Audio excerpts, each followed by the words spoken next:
نداء الحق صوت قد شجاني وبلغني الحقيقة والأماني وكان لي السبيل إلى المعالي ونورا للهداية والبيان.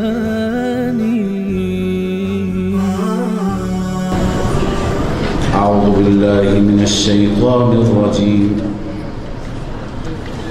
بسم الله الرحمن الرحیم. حال در سوره الحاقه ما میخوانیم خدای عزوجل برای این مشرکان هم تخویف بیان میفرماید دنیوی، 5 نمونه به صورت کوتاه به صورت گذرا الله بیان میفرماید. 5 نمونه از عذاب دنیا بیان میفرماید و هم تخویف اخروی، نمونه از عذاب آخرت. معنیش اینه که ای مشرکین اگر شما ادامه دادید شما با این احوال مواجه میشید. اما ابتدا الله عزوجل سوره را آغاز میفرماید با ذکر قیامت. یکی نام از نامهای قیامت الحاقه. حاقه یعنی اون خبری که حق است، راست است، واقعی است، دروغ نیست. الحاقه. ما الحاقه و ما ادراک ما الحاقه. این استفهام تحویلیه است. تحویلیه میگویند یعنی استفهامی که هول ایجاد میکند، وحشت ایجاد میکند.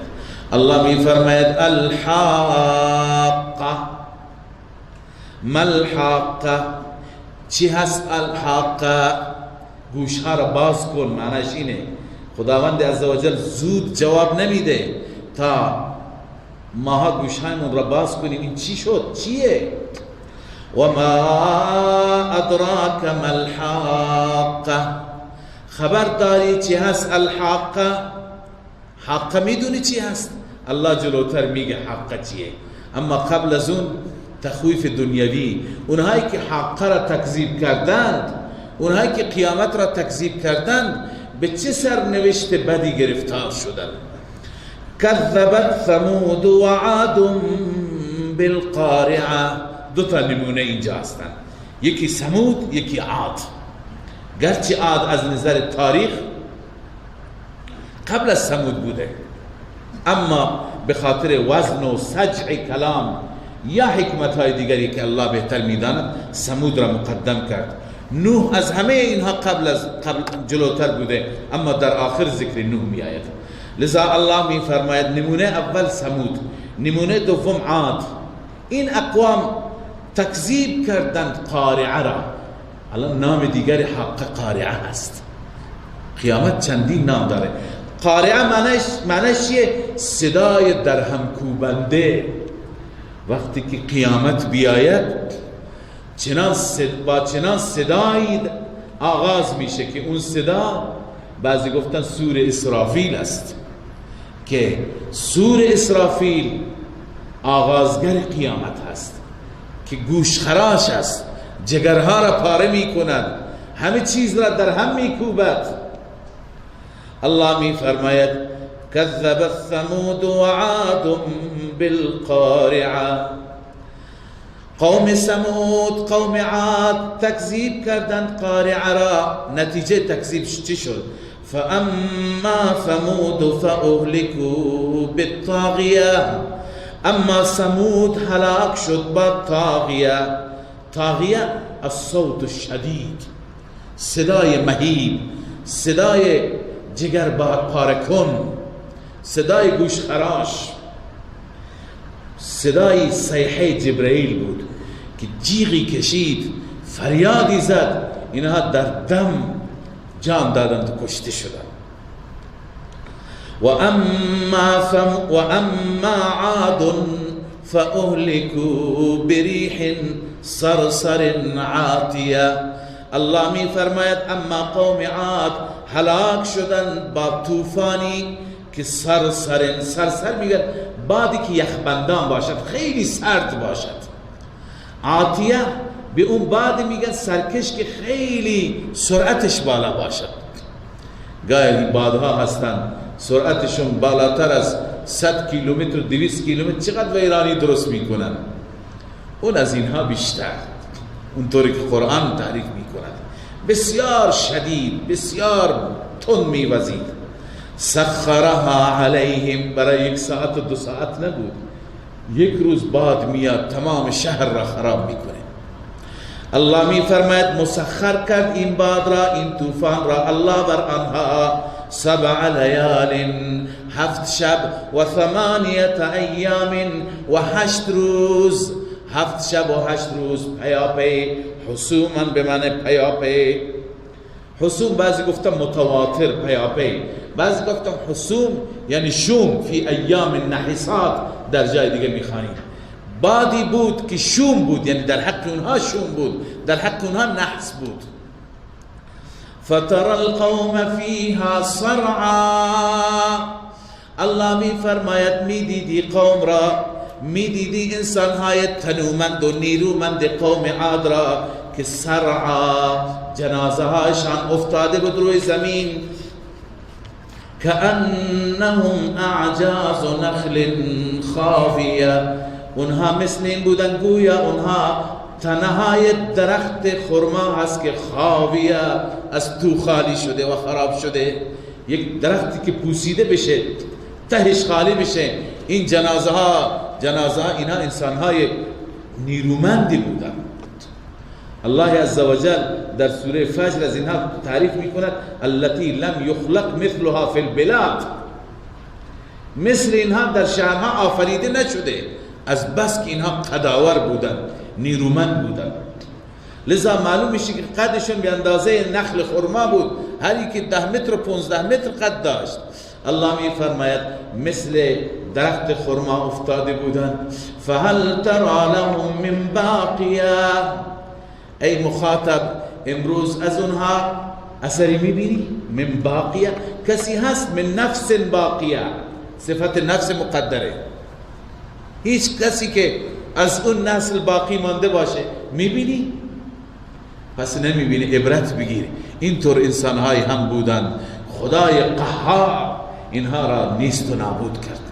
این 2 تا نمونه سوم، همه این نمونه ها برای قریشی ها بیان میشه. ای قریش شما ادامه بدید، نتیجه شما هم همین میشه. و جاء فرعون و من قبله، این نمونه سوم. فرعون آمد و من قبله، کسانی که قبل از فرعون آمدند، قبل از فرعون بودن اونها آمدند. نمونه 4 والمؤتفکات، مؤتفکات یعنی روستاهای سرنگون شده، منظور قوم لوط است. یعنی قوم لوط که اینها هم جنسگرا بودند، هم جنس باز بودند، این بدبختی و این جنایت را داشتند. الله می فرماید جاء فرعون والمؤتفکات بالخاطئه، یعنی انجام دادن خطا را. طلاب میدونن که جاء وقتی که با متعدی بشه فعل لازم هست، اما با که متعدی بشه به معنای آمدن نمیشه، به معنای آوردن میشه. آوردند خطا یعنی مرتکب خطا شدند. جاء بالخاطئه، چه کسانی مرتکب این خطاها و گناهها و سرکشیها شدند؟ قوم فرعون، قوم لوط. اما الله عزوجل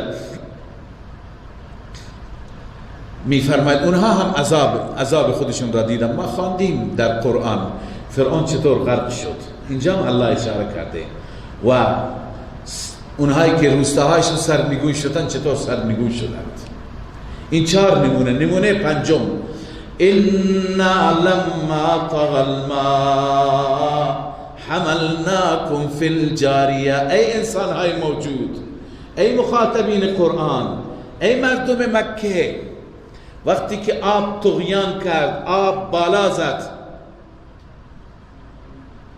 آیه ماند فعصوا رسول ربهم، بله اینها نافرمانی کردند رسول ربشان را، مؤتفکات لوط علیه السلام را نافرمانی کردند، فرعون و ملأ فرعون موسی و هارون را نافرمانی کردند.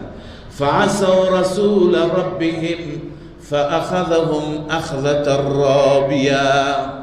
اینها وقتی که رسول رب را نافرمانی کردند، آنها را گرفت، آنها را مؤاخذه کرد. اخذة رابیه، مؤاخذه بالایی. رابیه یعنی اونی که از حد بگذرد، یعنی هر چی که جای دیگه عذاب سراغ داری، این از اونم بالاتر.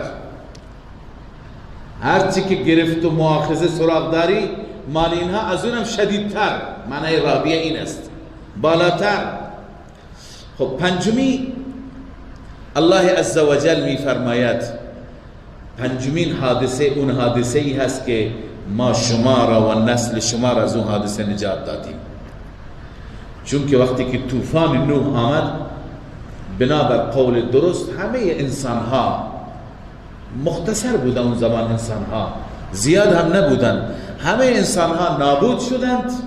طوفان سراسری بود، فقط اونهایی ماندند که با نوح تو اون کشتی سوار شدند و نسل همونها، و بعضی معتقد حتی نسل اونها هم دوام نیافت، فقط نسل حضرت نوح علیه السلام دوام یافت. ابوالبشر دوم به نوح میگن بیانی خاطر. لذا الله میفرماید این نمونه پنجم، اینا همه قیامت را منکر بودند، همه توحید را منکر بودند، انبیا را منکر بودند. این سه تا اصل که برای نجات لازمند. انا لما طغى الماء، همانا ما زمانی که بالا زد آب، حملناکم فی الجاریه، ما شما را در اون کشتی سوار کردیم. اون کشتی که کشتی نجات بود، اون کشتی که الله پیامبر خودش را حضرت نوح را در اون کشتی قرار داد. شما هم جز نجات شوندگان بودید، لذا عبرت بگیرید. بقیه انسان ها همه نابود شدن. لنجعلها لکم تذکره، تا که قرار بدهیم این واقعه را، این قصه را برای شما عبرتی. و تعیها اذن واعیه، این را حفظ کند چشم گوش های حفاظت کننده، یعنی تا اینکه این جریان را، این داستان را گوش های حافظ حفظ کند. اون گوش هایی که واقعا نکات را میگیرد، اون گوش هایی که پند و اندرزها را خوب گوش میکند، برای اونها این عبرتی میشه، نه برای هر کسی. خب این 5 نمونه از عذاب در دنیا بود. الله میفرماید هر کسی که در مقابل اهل حق، هر کسی که منکر قیامت بشه، منکر رسالت بشه، منکر توحید بشه، این شرایطش در دنیا خواهد بود، بدترین عذاب برش میاد. در آخرت چی؟ عرض کردم تو این سوره هم عذاب دنیا هست و هم عذاب آخرت. فاذا نفخ فی الصور نفخة واحده، این مرحله اول آخرت است، تخویف اخروی. زمانی که دمیده میشه در سور، نفخة واحده، یک دمی، یک بار فقط اسرافیل سورش را میزنند. مراد از این بنویسه نفخه اولا، این نفخه دوم نیست، نفخه اولا هست. اینجایی هست که دنیا به ناز تمام بشه. و حملت الارض والجبال، چنان لرزشی، چنان جنبشی، چنان زلزله ایجاد میشه که حمل میشه زمین و کوها، اینا بالا و پایین میان، به هم دیگه برخورد میکنن کوها و زمین. فدکتا دکتا واحده، اینها یک بار با هم دیگه برخورد میکنن و تمام پودر میشن کوها، زمین صاف میشه. تو زمین حتی کجی کوجی نمیبینی. لذا الله می فرماید فیومئذ وقعت الواقعه، در اون روز اون حادثه و اون واقعه و اون الحاقه که الله بیان فرمود اون حادثه اتفاق میفته. در اون روز قیامت برپا میشه. وانشقت السماء، آسمان شکافته میشه، آسمان تکه پاره میشه. اذا السماء انشقت، اذا السماء انفطرت، آسمان تکه تکه میشه، تکه پاره میشه. فهی یومئذ واهیه. الله الان در جای جای قرآن از سخت بودن آسمان تعریف میکنه، خیلی محکم است. اما این آسمان در اون روز از بس که هیبت است، از بس که وحشت است، فهی یومئذ واهیه، این آسمان در اون روز سست میشه.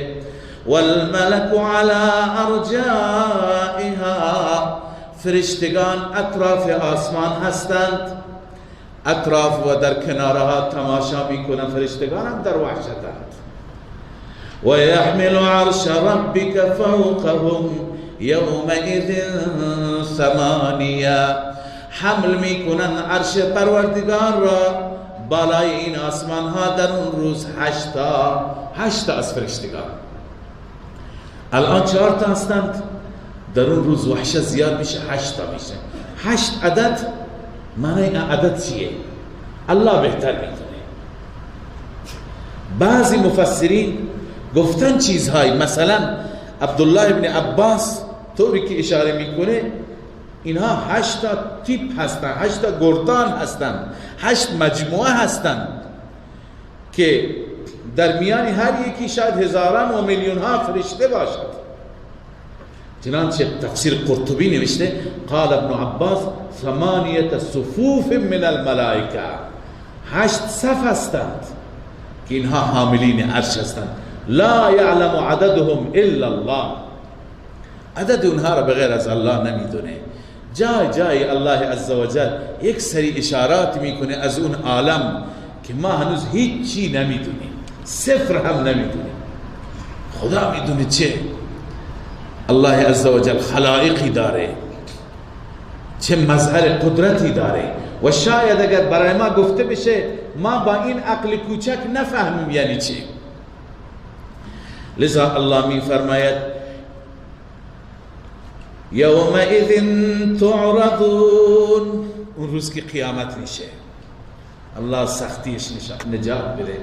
الله می فرماید اون روز شما همه عرضه میشید، همه آورده میشید به میدان محشر. لا تخفى منکم خافیه، مخفی نمیشه از شما هیچ کسی که هیچ مخفی شونده ای. خافیه مبالغه هست، مؤنث نیست، این تا مبالغه هست، برای تأنیث نیست. هیچ کسی، هر کسی تو دنیا، خیلی آدمای ماهری هستن، واقعا ماهرن، فرزن، دولت ها در مقابلشون عاجزه. خیلی از جنایتکاران هستن، هر چی دولت براشون میگرده پیدا نمیشن. 30 سال، 40 سال، 50 سال تحت تعقیب دولت نمیتونه پیداش بکنه. تو همون کشورم زندگی میکنه، چنان زندگی میکنه، ماهرانه تاکتیک بلد است که میتونه مخفی بشه. اما اونجا الله میفرماید همین واردترین کسی که مخفی میشه لا تخفى منکم خافیه، هیچ کسی مخفی نمیشه، چون اونجا با عالم الغیب سر کار داریم. لذا وقتی که قیامت برپا بشه انسان ها 2 گروه میشند. اول الله عزوجل بشارت میده فاما من اوتی کتابه، اما اون انسانی که نامه اعمالش و صحیفه اعمالش به دست راست داده میشه. من اوتی کتابه بیمینه، کسی که نامه اعمالش به دست راست داده میشه. فیقول ها اقرؤوا کتابیه، اون اعلام میکند به همگان، میگه ای برادران، ای عزیزان، بیایید نامه مرا بخونید، ببینید نتیجه را، کارنامه مرا ببینید، لوح تقدیری که من دریافت کردم. خیلی از مردم هستند لوح تقدیر دریافت میکنند، جایزه میگیرن، خونه شو میری میبینی یک اتاق تمام ردیف الواح، لوح تقدیرهایی که از ادارات مختلف گرفته. بله باعث افتخاره، کار خوبی انجام داده. اونجا اون به همگان نشان میده که از من تقدیر شد، من قبول شدم، من موفق شدم، من نجات یافتم. خوشحال مسروره. فیقول هاؤم اقرؤوا کتابیه، بیایید بخوانید اعمال نامه من را. انی ظننت انی ملاق حسابیه، میگه من همین گمان را به ربم داشتم، همین امید را داشتم با من همین طور حساب بکنه. نسبت به ربتون حسن زن داشته باشید که انشاءالله الله گناهان شما را نادیده میگیره. این حسن زن را داشته باشید. این انسان میگه انی ظننتو، من گمان میکردم، انی ملاق حسابیه، من با همین حساب خودم برخورد میکنم، مواجه میشم. لذا الله میفرماید فهو فی عیشة راضیه، این انسان در چنان عیشی خواهد بود، چنان زندگی خواهد داشت، راضیه که راضی است، راضی میشه. فی جنت عالیه، در اون بهشتی که عالی هست، جای بسیار بلند مرتبه، جایگاه و مکانت بسیار عظیمی دارد. قطوفها دانیه، الله می فرماید که میوهایش نزدیک، یعنی همه چیز برش فراهم، هر طرف ناز و نعمت. به این انسان چی گفته میشه؟ کلوا واشربوا، ای انسانهای پاک، ای انسانهای مؤمن، ای انسانهای صالح، کلوا واشربوا، بخورید بنوشید هنیئا خوشگوار. چرا؟ بما اسلفتم فی الایام الخالیه، به سبب آن کارهایی که شما در ایام گذشته در دنیا انجام میدادید. در دنیا چی انجام میدادید؟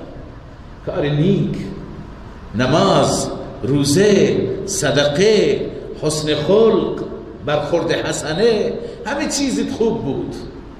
البته این را خدمت شما عرض بکنم، بار بار گفتم، بازم میگم که فراموش نشه، این سبب ظاهری هست.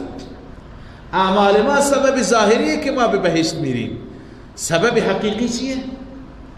فضلا من ربک. در جای جای الله فرموده که فضل پروردگار شامل حال شما میشه.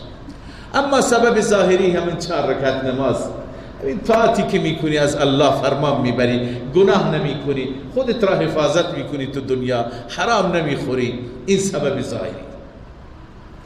الله میفرماید بما اسلفتم فی الایام الخالیه، به سبب آنکه شما انجام دادید در روزهای گذشته، یعنی در دنیا. این شرایط اصحاب الیمین بود. اما اصحاب الشمال، اون کسی که در دنیا خوب عمل نکرده، متاسفانه، یا شرک کرده، یا کفر داشته، یا نفاق داشته، یا غیر الله پرستی و همه چیز پرستی داشته، یا اینکه اعمالش خراب بوده، همش در فساد، همش در ظلم، همش در بدبختی. و اما من اوتی کتابه بشماله، اما اون انسانی که نامه اعمال به دست چپ داده میشه، فیقول یا لیتنی لم اوت کتابیه، این انسان میگه کاش کتاب من، کاش نامه اعمال من به من داده نمیشد. ولم ادر ما حسابیه، کاش من نمیدانستم حساب من چی میشه، کاش من هیچ خبر نمیشدم. خودش از خودش خجالت میکشه. یا لیتها کانت القاضیه، ای کاش همون مرگ، یا لیتها اشاره میکند به الموتة الاولا، مرگ اول که در دنیا اتفاق افتاد، همون مرگ را میگه. کاش همون مرگ کانت القاضیه، همون فیصله کن میشد، یعنی با همون مرگ فیصله میشد، میمردیم، دوباره زنده نمیشدیم. الله می فرماید اونجا میگه ما اغنا عنی مالیه، خودش اعتراف میکند مال من برای من مفید واقع نشد، چون مال را خرج نکرده بود، مال را به فقیر و مستمند نداده بود. هلک عنی سلطانیه، اون تسلط من، اون قدرت من، اون پارتی و ریاست من از من رفت، از دستم رفت. الله می فرماید خذوه فغلوه، این انسان را بگیرید، فغلوه، این را قید بکنید، یعنی دست و پایش را ببندید. بعضی گفتند فغلوه یعنی طوق به گردنش بندازید. طوقهایی دارن مجرمین، تو همین دنیا هم هست.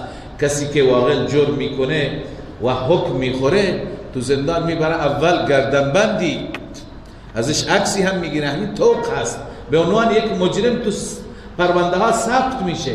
اول اون طوق را به گردنش بندازید که این مجرمه، خدا از جرم اونجا نجات بده. خذوه فغلوه، طوق بیندازید به گردنش. ثم الجحیم صلوا، سپس اون را در جهنم داخل کنید.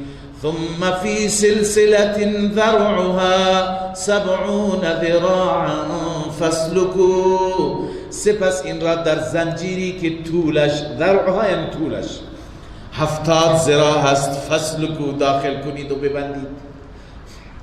ببین زنجیر، اولا چه نیازی به زنجیر است؟ اونجا کجا فرار میکنه؟ بعد چرا 70 ذراع؟ این نوعی توهین و تذلیلش هست. خدا میخواد خوب شخصیتش را خورد بکنن. اینجا دارای هر مقامی بوده، هر پستی داشته، هر ریاست و مقامی داشته. اونجا الله عزوجل در واقع اون را تو زنجیر میگن. بعضی دیدین در همین دنیا هم بعضی مجرمین را وقتی میخواند که خورد کنند و ذلیل بکنند، توقی هم به گردنشون میندازن، یه زنجیر به گردنشون از دستهاشون، پاهاشون، زنجیر خود. یک سرباز، 2 تا سرباز برش کافیه، ولی نه، میخواند که شخصیتش را خورد. بعضی کشورها عادت دارن تو قفس میارند، مثل حیوانی که تو قفس. اینا در واقع یک سری قوانینی برای خورد کردن انسان. الله اونجا انسان را اینطور به زنجیر میبنده. چرا؟ این گناهش چی بوده؟ حال گناهان را ببین. انه کان لا یؤمن بالله العظیم، این انسان ایمان نداشت به الله، اون الله عظیم. ایمان منظور ایمانی که به دردش بخوره، و الا ما در مقدمه مسئله اله خواندیم اکثر مشرکین خدا را قبول دارن، اما اون ایمانی که واقعا نجات بده، خدا را هم قبول داشتن، در کنار خدا دیگران را هم قبول دارند، دیگران را هم پرستش میکنن، سجده میکنن. این ایمان به درد نمیخوره.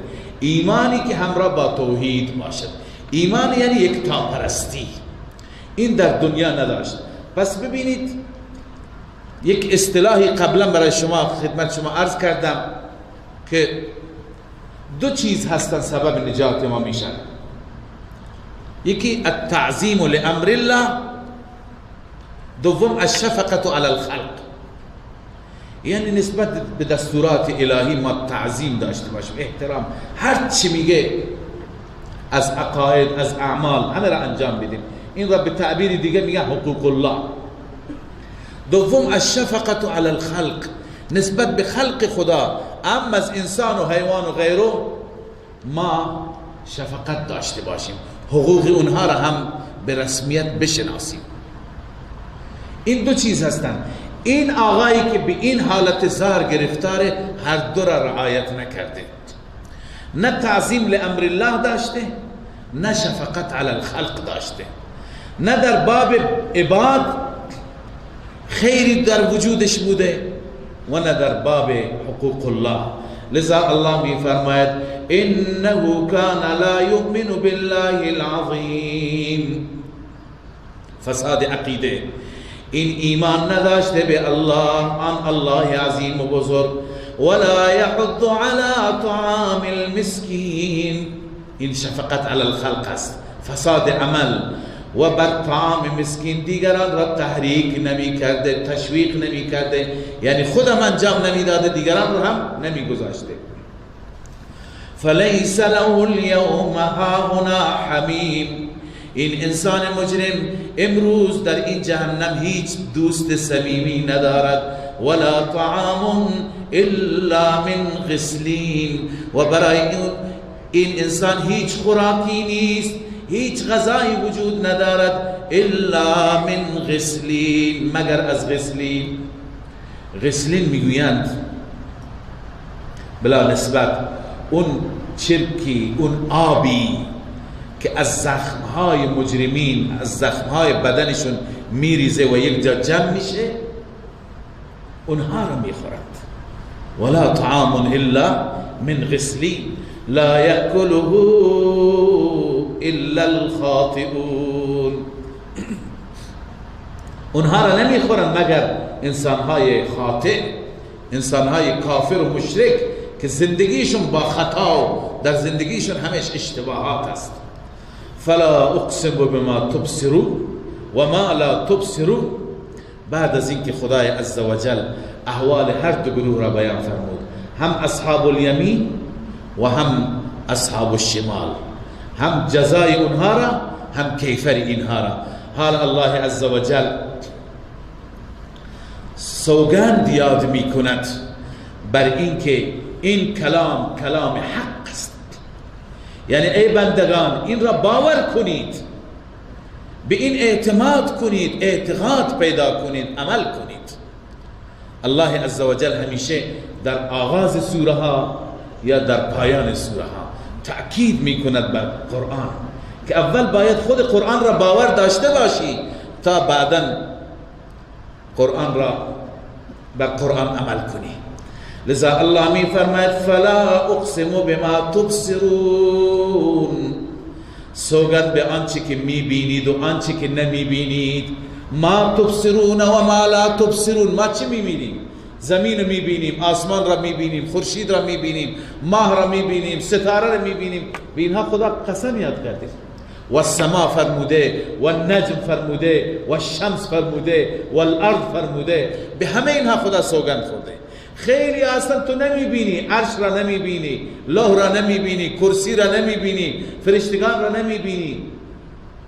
لذا الله به همه میگه سوگند، به همه مخلوقات، یعنی همه اینها گواهند. فلا اقسم بما تبصرون و ما لا تبصرون. سوگند به آنچه که می بینید و نمی بینید. انه لقول رسول کریم. همانا این واسطه وحی، منظور اون کسی که واسطه وحی است و به پیغمبر میرساند، این قول رسول معززی هست، یعنی جبرئیل امین، و به پیغمبر خدا صلی الله علیه وسلم. یا اینکه مراد از رسول کریم خود رسول اکرم صلی الله علیه وسلم است.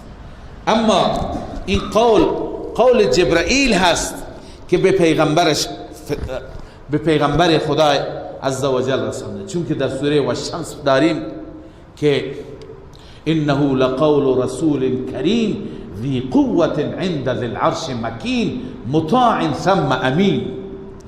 اون بخشش مربوط به جبرئیل است و ما صاحبكم بمجنون مربوط به رسول الله است. اینجا هم انه لقول رسول کریم واسطه وحی جبرئیل را میگه و ما هو بقول شاعر، اینجا رسول الله را میگه و ما هو بقول شاعر. این قول شاعر نیست، سخن شاعر نیست. قلیلا ما تؤمنون. اندک است آنچه که ایمان می آورید. کسانی که شما ایمان می آورند خیلی اندکند. ولا بقول کاهن. و همچنین این قول کاهن نیست. کاهن اونهایی را می گفتند که از طریق جنات خبر می گرفتند. گاهی به رسول الله شاعر می گفتند، گاهی کاهن می گفتند، گاهی مجنون، گاهی ساحر. خودشون سرگردان بودند، چه بگند. قول کاهن هم نیست. قلیلا ما تذکرون. بسیار کم پند میگیرید. بعضی گفتن قلیلا به معنی عدیما، اصلا شما پند نمیگیرید، اصلا شما تذکر نمیگیرید. این پس چیه؟ قول شاعر نیست، قول کاهن نیست.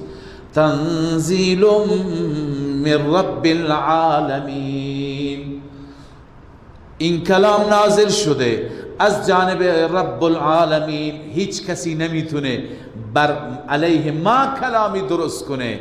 الله می فرماید ولو تقول علینا بعض الاقاویل، اگر بر ما درست کند، تقول یعنی حرف درست کردن، حرف پشت سر درست کردن را میگن. بعض الاقاویل، اگر بر ما درست کند سخنی، قولی، لأخذنا منه بالیمین، ما محکم او را میگیریم، یا ما مچ دست راستش را میگیریم. ثم لقطعنا منه الوتین، سپس شاهرگش را قطع میکنیم. لأخذنا منه بالیمین را دو تفسیر کردن. یمین گاهی کنایه هست از قوت، یعنی خدا میفرماید ما با قوت او را میگیریم، چون دست راست معمولا قدرت بیشتری داره از دست چپ. و بعضی گفتن نه، یمین کنایه از اون است که یعنی دستش را میگیریم. یمین یا تفسیرش آخذ است، گیرنده، یا نه مأخوذ، کسی که گرفته شده. شاهرگش را میزنیم یعنی کسی که بر علیه ما به دروغ سخنی درست کند. فما منکم من احد عنه حاجزین، هیچ کسی از شما نیست که از عذاب خدا او را منع بکند، او را جلوگیری بکند. چون خدا اگر کسی افترا بر الله بگوید، الله پروا ندارد. پس این کلام خود ساخته نیست. اگر خود ساخته می بود نتیجهش اون می شد. پس این چیه؟ و انه لتذکرة للمتقین، مستفیدین من القرآن. الله می فرماید همانا این قرآن پندی هست، اندرزی هست برای متقین. و انا لنعلم ان منکم مکذبین، همانا ما میدانیم که بعضی از شما این قرآن را تکذیب میکنید. محرومین عن القرآن، اولین متقین مستفیدین من القرآن، اینا محرومین من القرآن. و انه لحسرة علی الکافرین، این قرآن یک روزی میاد که حسرتی بر کافرین میشه. کافرین حسرت میخورن، کاش ما این قرآن را قبول میکردیم، کاش ما این را تو زندگی خودمون پیاده میکردیم. و انه لحق الیقین، الله میفرماید همانا این حق است و یقینی هست، قطعی هست، حقی هست که قطعا از جانب پروردگار است. پس شما وظیفتون چیه در مقابل این قرآن؟ پس به دستور قرآن گوش کن و توجه کن. اون چیه؟ فسبح باسم ربک العظیم. قرآن شما را به چی وادار میکند؟ به توحید. فسبح باسم ربک العظیم یعنی نام پروردگار را یا ذات پروردگار را، پاکیش را اعتقاد داشته باور کن و بر ورد زبان کن. خدا را پاک بدان از شریک، از همسر و همتا، از فرزند و پسر و دختر، از هر چی که مشرکان دنیا نسبت ناروا میدن به خدای عزوجل، خدا را از اونها پاک بدان. این که ما میگیم سبحان ربی العظیم خیلی فضیلت داره، به خاطر اینکه تو این توحید است، ولی با استحضار بگیم، با حضور قلب، با توجه به معنا. سبحان ربی العظیم معنیش اینه که رب عظیم من پاک است، شریک ندارد، اون یگانه هست، همسر ندارد، ولم یکن له کفوا احد، اولاد و فرزند ندارد، دختر و پسر ندارد، از هر عیب، از هر عجز، از هر نقص او پاک است. بالاترین توحید همینه، سبحان ربی العظیم است. پس از قرآن ای مومن همین درس را بگیر که چی؟ که پاکی خدا را، تقدیس خدا را، تنزیه خدا را از هر شریک بدان. صدق الله مولانا العظیم. الحمد لله رب العالمين والعاقبة للمتقين والصلاة والسلام على سيدنا وحبيبنا ومولانا محمد وعلى آله وصحبه أجمعين. لا إله إلا الله وحده لا شريك له، له الملك وله الحمد وهو على كل شيء قدير. اللهم صل على سيدنا وحبيبنا ومولانا محمد وعلى آله وبارك وسلم. ربنا ظلمنا أنفسنا وإن لم تغفر لنا وترحمنا لنكونن من الخاسرين. پروردگارا اله العالمین، این ماه مغفرت گناهان است، مغفرت و بخشش ذنوب است. اله العالمین پروردگارا انتظار داریم که در این ماه ما را از گناه شستشو بفرمایی. اله العالمین ما را از گناه پاک و صاف بگردان، ما را مورد مغفرت خودت قرار بده. مولا ما را جز اصحاب یمین قرار بده، ما را جز اصحاب شمال قرار نده، ما را جز این متقین که در این کلام زیبا با این صفات والا متصف است جز متقین قرار بده. ما را جز مجرمین قرار نده، جز اون انسانهایی که کم میارند، جز اون انسانهایی که حسرت میخورند، جز اون انسانهایی که واویلاست برایشون، از اونها ما را قرار نده. پروردگار بر ما لطف بفرما، بر ما احسان بفرما، فهم این کلام زیبا را و قدر این کلام زیبا را در دل ما جای بده و توفیق عمل بر تک تک آیاتش نصیب بگردان. صفات زیبایی که برای بندگان خوبت در این کلام بیان کردی به ما عنایت بفرما. ما را از رذائل، از شرک، از کفر، از بی‌تقوایی، پروردگارا از هوای نفس و خواهشات نفس، از هر آنچه که تو را ناراضی می کند ما را حفاظت بفرما. پروردگارا امروز زمان فساد است، از هر طرف گناهان عام است، از هر طرف مردم چه با مالشون چه با جانشون دچار فتنه هستند. ما را و برادران و خواهران مسلمان ما را حفاظت بفرما، از فتنه ها حفاظت بفرما، از مشکلات حفاظت بفرما، از فتنه های این دنیا و اون دنیا حفاظت بفرما. پروردگارا ربا بر ما حال ما لطف بفرما. پروردگارا مشکلات ما را حل بفرما، مشکلات ما و همه مسلمان ها را حل بفرما، مشکلات اجتماعی را، مشکلات فردی را، شخصی را، همه نوع مشکلات را حل بفرما. مولا به همه ما دین کامل، ایمان کامل، دنیای صالح، رزق حلال نصیب بفرما. گذشتگان ما را غریق رحمت بفرما. و اله العالمین اونهایی که هنوز حیات دارن توفیق اطاعت و بندگی و توفیق قدردانی از این عمر زیبا و از این فرصت طلایی عنایت بفرما.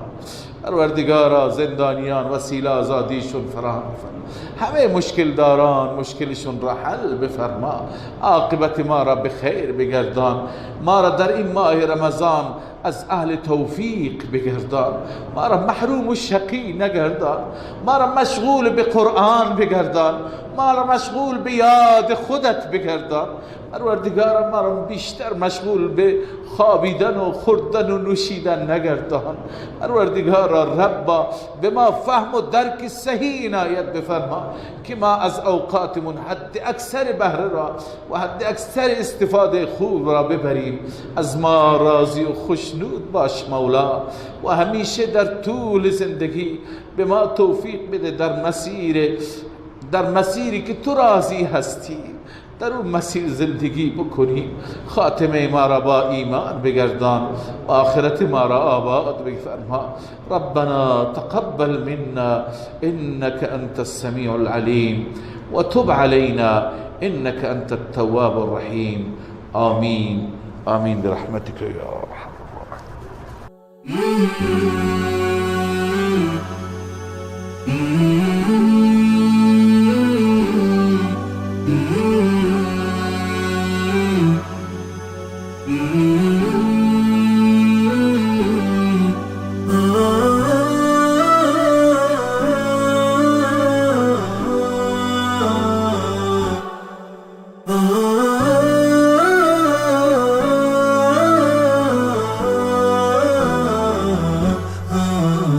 نداء الحق صوت قد شجاني وبلغني الحقيقة والأماني وكان لي السبيل إلى المعالي